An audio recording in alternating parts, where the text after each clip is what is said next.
One of the funniest ongoing aspects of Jagmeet Singh's leadership of the federal NDP is the insistence that he is a pro-worker politician and conservatives like Pierre Poilievre are only friends of the rich, when Jagmeet Singh is the most uncomfortable man I've ever seen whenever he's actually interacting with workers, even union employees who should be predisposed to voting for the NDP. Jagmeet Singh feels so uncomfortable around them. Like if a worker isn't bringing Jagmeet Singh a martini, he doesn't know how to interact. He finds it all icky because they work with their hands and he only likes talking to people who work on computers and in HR. Jagmeet Singh is like a very anti-worker NDP leader, and you wonder why the party fell down so hard since Jack Layton stopped being the leader. It's because people like Jagmeet Singh don't like workers at all. Yes, he runs a socialist trade unionist party. At the same time, he likes doing it because he likes being fashionable and seen on television. Anyways, though, this is the post he made today on X trying to attack Conservative Party leader Pierre Poilievre. It says, "Fact, Pierre is no friend to workers. He will always choose his rich friends over you." And then the quote in the graphic says, "Conservative leader Pierre Poilievre is a fraud for portraying himself as a friend to the working class." And I believe that was from some like Unifor leader, again, just some union hack who is basically pushing their members to vote for the NDP because the NDP bends over backwards for trade unions and especially union bosses, when in fact a lot of the policies the NDP are pushing actually are very bad for workers. It usually reduces their freedom. They push for like bad socially conservative pieces of legislation that tend to go after what are very traditional families. Like people who work in blue collar jobs tend to be very pro family individuals. And that's why the NDP has been alienating so many of its voters. I will argue that a lot of their economic positions are bad for workers, but even on paper, yeah, technically they're trying to fight for higher worker wages. At the same time, they hate the values that a lot of these more socially conservative type blue collar construction workers and other maintenance workers actually possess.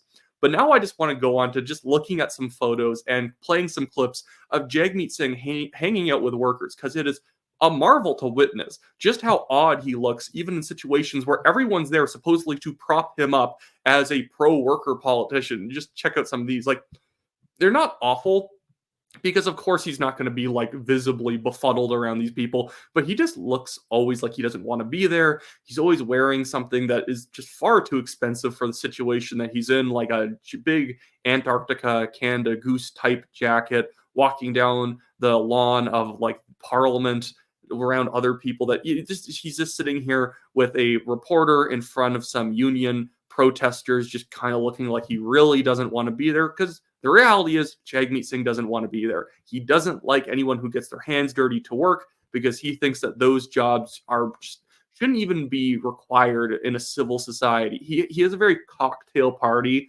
type, vision of what work should be like, because he's only worked in very soft-handed positions as a lawyer and then a provincial politician in Ontario, which he was terrible at, which is why he then fled to federal NDP politics. But here's a global news clip of him going to visit a picket line, which I find very telling in how he interacts. So today at the table, they told us for September 30th, which is law now in Manitoba. Yeah.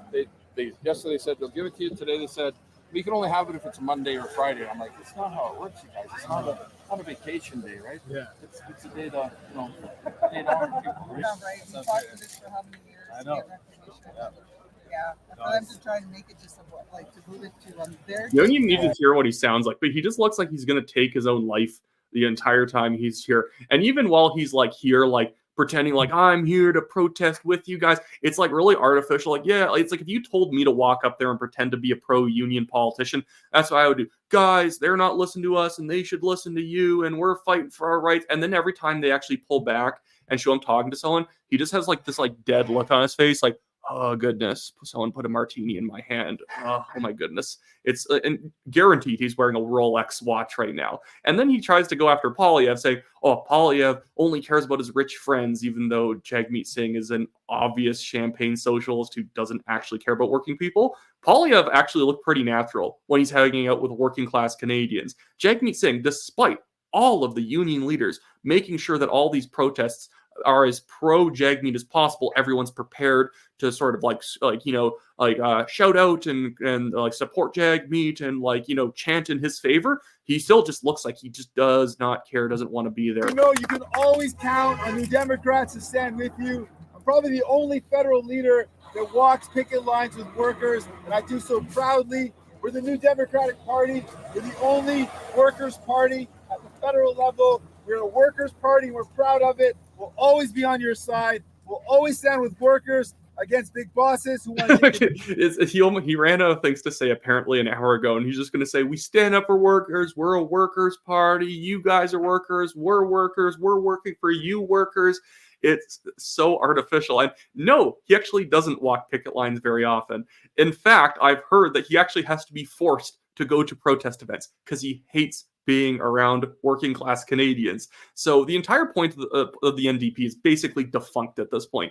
Jagmeet Singh has killed the NDP. I've never obviously been an NDP voter or supporter, but if you're going to be just the openly pro union worker party, be that. But Jagmeet Singh doesn't want to be that. He wants to be the party for 18-year-old girls who are taking sociology at an Ivy League university. I know that's more of a U.S. term, but top Canadian university. He likes fashionable people voting for him. He doesn't like people who go out and protest wearing hoodies and are holding signs talking about strikes and different wage issues and whatnot. He doesn't care. He only wants to talk to fancy people because Jagmeet Singh is fundamentally a fancy man first and a trade unionist politician second. Anyways, that should be it for me today, guys. I know this wasn't that much substance in this video. I just wanted to make fun of Jagmeet Singh. I had another tweet I forgot to bring up on screen about me doing a fake quote around Pierre Poilievre doesn't even wear a gold Rolex watch and look uncomfortable around workers. How could he possibly be a pro-worker prime minister if he doesn't look visibly uncomfortable like I do around these people? But anyways, yeah. So that's it for me today, guys. As I always say, Wyatt Claypool, I'm running for the Calgary Signal Hill Conservative Party nomination. If you live on the west side of Calgary, buy a federal Conservative Party membership and vote for me number 1 on your ballot whenever the nomination date gets set for. And you can also donate to the TNT Legal Fund in the description below. It's under the Give, Send, Go link. You can go over there if you want to donate and help us fight back in these stupid defamation cases where we have this billionaire developer suing us for $900,000. I've paid more than $29,000 defending us so far. And he's suing us for defamation. And in over 2 years, 4 months into this case, he still hasn't actually shown any evidence to how he defamed him. All he's asking for is, well, how many times is the article shared? How many people read the article? Stuff that doesn't actually prove anything, but he's using all this stuff in lieu of actually having evidence that we said anything factually incorrect. In fact, everything we said in the article about him was based off a Globe and Mail article. Anyways, so that should be it for me today, guys. Have a good one.